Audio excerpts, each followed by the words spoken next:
Au Mali, le gouvernement de transition a dénoncé dans un communiqué le refus de la commission de la conférence des chefs d'État de la CEDEAO et de l'Union économique monétaire ouest-africaine (UEMOA) de se conformer au verdict de la Cour de justice de l'UEMOA. Cette haute juridiction ouest-africaine a ordonné le sursis à l'exécution des sanctions prononcées contre le Mali lors du double sommet d'Accra du 9 janvier dernier.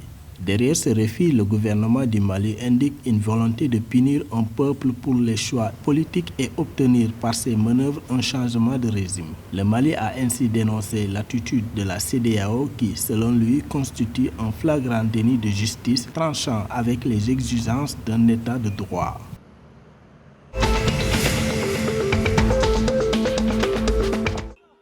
En Gambie, le Parti national du peuple NNP du président Adama Barrow a remporté 19 sièges sur les 53 en jeu. Selon les résultats dévoilés par la commission électorale indépendante, le dimanche 10 avril, le principal parti d'opposition IDP, Parti démocratique unifié, n'a gagné que 14 des 53 sièges du Parlement. Il est renversé par le parti au pouvoir NNP. Selon les informations, ce dernier, en plus des 19 sièges gagnés, bénéficiera de 5 sièges supplémentaires, dont le président du Parlement, qui seront nommés par le chef de l'État. Malgré cette victoire, Adama Barrow, réélu pour un deuxième mandat en décembre 2021, devra recourir à une coalition pour gouverner.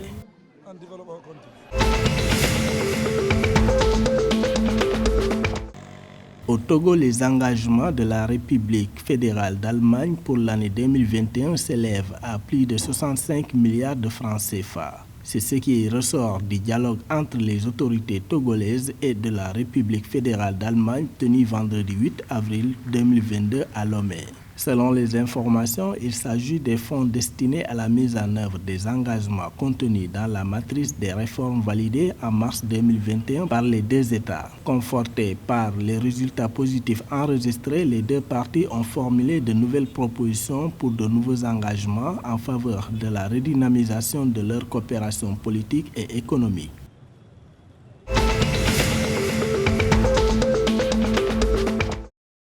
En Côte d'Ivoire, le Conseil Café-Cacao a lancé la semaine dernière la diffusion d'une carte magnétique à l'ensemble des producteurs ivoiriens pour une traçabilité.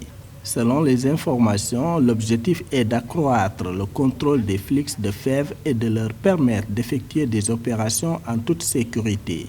Il est indiqué qu'il s'agit d'une carte bancaire et d'une carte d'identification avec un code QR permettant d'avoir l'identité de la planteuse, mais aussi la surface de son verger ou le nombre de personnes vivant dans un ménage. Elle dispose également d'une puce bancaire pour permettre d'effectuer des transactions lors de la commercialisation de produits et de faire dépôt et envoi de fonds.